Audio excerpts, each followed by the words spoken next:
ওঠো, তুমি বসো, আমি এখনই আসছি।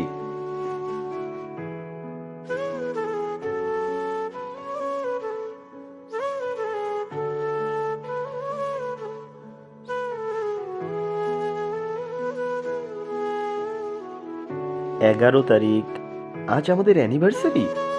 আমি 2 মিনিটে আসছি। ওর জন্য একটা শাড়ি কিনে নেই, তাহলে ও অনেক খুশি হবে। ভগবান, ও আমাকে অনেক ভালোবাসে। ওর মতো স্বামী যেন সবাই পায়।